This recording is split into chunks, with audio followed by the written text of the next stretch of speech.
Bonjour. Je dois dire que c'est assez étonnant d'être sur ce podium où habituellement ce sont des mannequins qui défilent.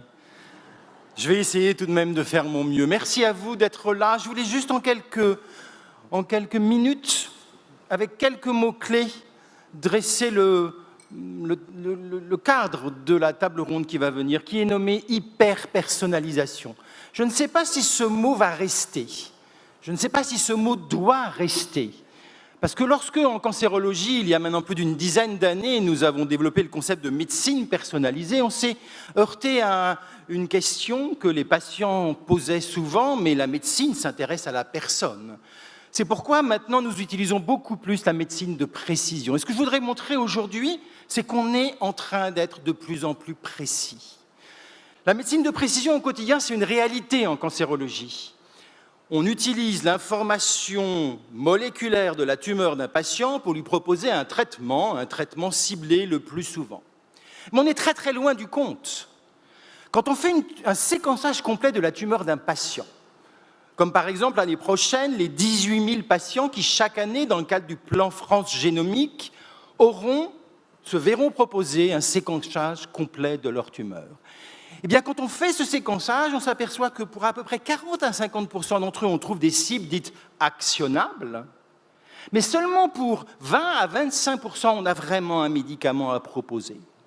Ce qui veut dire qu'on est très très loin d'avoir un traitement personnalisé, ou plutôt un traitement précis, qui prend en jeu ce qu'est la tumeur pour proposer le traitement le plus efficace.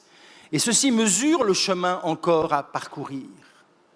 Mais on sait aussi depuis quelque temps que le vrai problème était de suivre aussi l'évolution au cours du temps de la tumeur. Parce que ces tumeurs, avec l'épigénétique, avec toute la capacité à entraîner des variations, changent au cours du temps.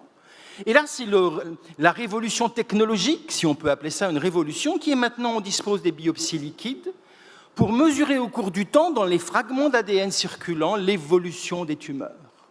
Ce qui est déjà un saut en avant pour mieux comprendre et mieux suivre ces traitements, parce que ce n'est pas un instant T, mais sur l'ensemble de la maladie du patient qu'il faut prendre en compte ces altérations moléculaires. L'autre enjeu qui a été très tôt identifié, c'est l'hétérogénéité intratumorale. Pourquoi ? Parce que lorsqu'on prend un fragment, qu'on extrait l'ADN, on fait un moyen-âge de l'ensemble des cellules qui composent cette tumeur. Et on sait maintenant qu'il n'y a pas que des cellules malignes, et qu'il y a tout un ensemble de cellules du micro-environnement qui sont essentielles à la progression, à la dissémination des tumeurs, mais aussi au rôle du système immunitaire. Et là, il y a une nouvelle technologie qui est en train d'entrer en clinique, qui est la technologie single cells. Cette capacité à isoler des cellules, une par une, des tumeurs, et à les caractériser, avec du séquençage complet, avec de la spectrométrie de masse, enfin comprendre ce qui compose une tumeur.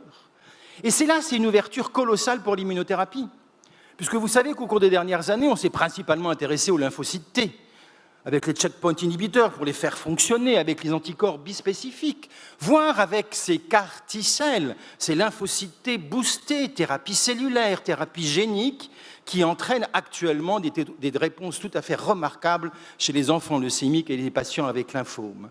Eh bien, les technologies de single cell vont maintenant nous permettre de comprendre ce que sont ces cellules dans l'environnement.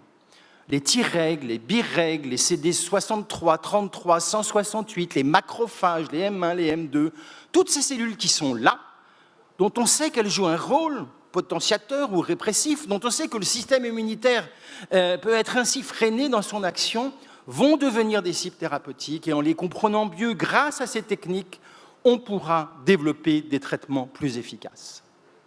Mais en faisant cela, on est en train de générer des données massives, au quotidien et encore plus. Des données massives qui sont disparates, des données qui sont fragmentées, qui sont souvent de qualité pas forcément parfaite, telle que l'on souhaiterait. Et l'enjeu de l'accessibilité de ces données est un enjeu majeur pour développer les technologies de deep learning et d'intelligence artificielle. Actuellement, nous n'exploitons et nous ne comprenons qu'une infime partie de ce que nous générons au quotidien. Et quand nous générons ces données, elles ne sont pas encore dans une structuration où clairement les outils d'intelligence artificielle peuvent réellement apporter des connaissances nouvelles pour le patient et pour la population. Et donc c'est un enjeu important que de faire en sorte que toutes ces données deviennent disponibles. Mais ces données, elles sont aussi en silo. Comptez tous les essais cliniques actuellement en cours d'immunothérapie dans le monde entier, avec tous les industriels, y compris les académiques, dans le domaine du cancer. Eh bien, il y en a une quantité industrielle, si vous permettez cette expression, mais il n'y aura jamais d'analyse ensemble pour comprendre pourquoi ça marche ou ça ne marche pas.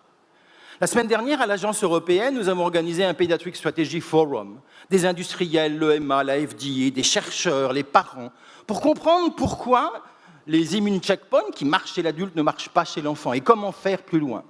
Et on s'est aperçu qu'il y avait eu 300 enfants qui avaient participé à des phases 1 de 3 médicaments, PD1, PD-L1 inhibiteurs, et que pour le moment, on n'avait pas été capable de mettre toutes ces données ensemble. Alors bien sûr, là, on est à l'échelon tout petit des cancers de l'enfant, mais réfléchissez à la masse d'informations que vous tous, dans vos industries, êtes en train de générer avec toutes ces combinaisons, et ce qu'en les exploitant, on pourrait faire en termes d'accélération de la compréhension de ce que sont ces altérations et la façon dont les traitements marchent ou ne marchent pas. Enfin, je pense que nous allons, dans les années prochaines, 2030, c'est quand même demain, 12 ans, c'est quand même assez proche, vers le jumeau digital ou le jumeau numérique. Vous savez, cette réplication numérique d'un objet, d'un process, d'un système qui est largement utilisé dans l'industrie. Et je pense que dans les prochaines années, on aura des outils pour réellement faire en sorte d'intégrer toutes les informations que l'on va générer pour un patient donné, afin de mieux comprendre la maladie, l'évolution de la maladie, et ainsi proposer les meilleurs traitements possibles. Et je pense que ça, c'est un développement qui est déjà engagé. Le jumeau numérique des maladies chez les patients permettra dans les prochaines années cette précision encore plus importante qu'elle ne l'est maintenant, afin d'améliorer ces traitements dans une médecine qui s'intéressera à la personne. Et en conclusion, le vrai challenge maintenant, avec ces introductions de technologies nouvelles qui nous apprennent à mieux comprendre la maladie des patients, c'est de développer vraiment des traitements nouveaux et de faire en sorte qu'il y ait une équité d'accès au plus grand nombre pour ces innovations de demain qui guériront plus et mieux les patients. Je vous remercie.